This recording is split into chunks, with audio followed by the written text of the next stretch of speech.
Welcome to BamfordRose, and it's forum chat time. In this week's forum chat we touch on a subject that we've talked about before, which is remanufactured V8 or V12 engines if you're unfortunate enough to need one for your V8 Vantage or DB9. Now on the DB9 you're either going to have the dreaded tick, so this might be piston slap in the liner or little end bearing, or it's going to have run low on oil and it's spun a big end bearing. On the V8 engine it's either going to be tappet shims, which can be easily repaired in situ, or if it's on the inlet cam unfortunately you have to take the engine out, or it's going to have spun a big end bearing, which a few of them seem to be doing lately. Here's a V8 with a spun big end bearing.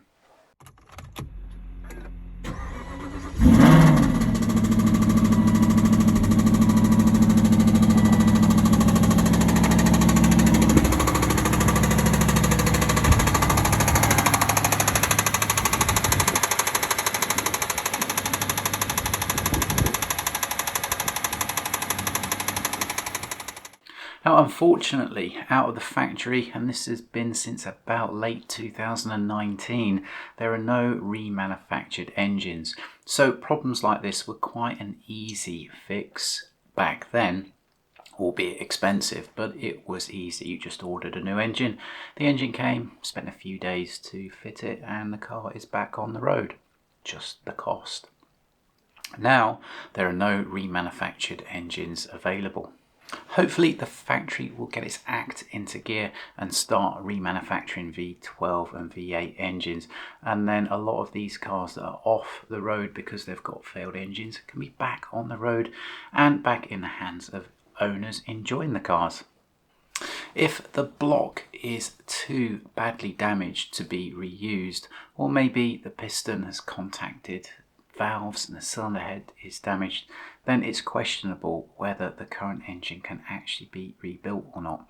And if it can't, and there are no remanufactured engines available, then that's a real tough journey to put that car back on the road.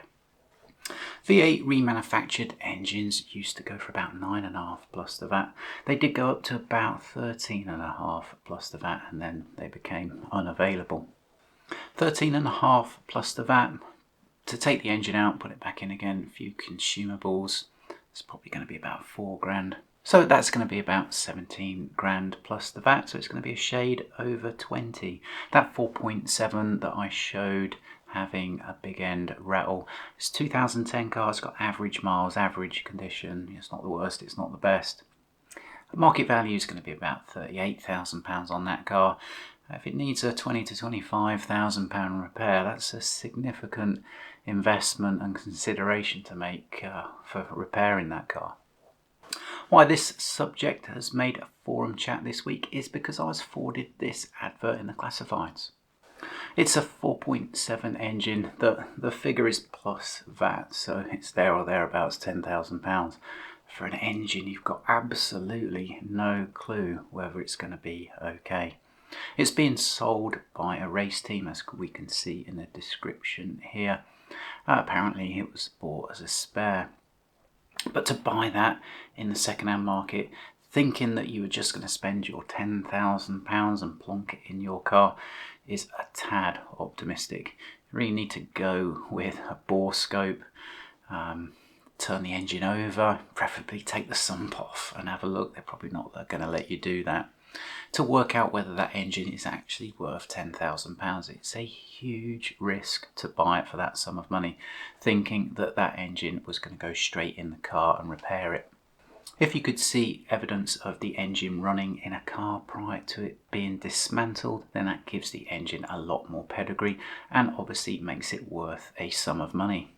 But not just engines out there on the second-hand market. It's a range of dubious parts that you really have to think whether you're going to be any better or not going down that second-hand part route. I think another moral of this story is watch what you defer on maintenance.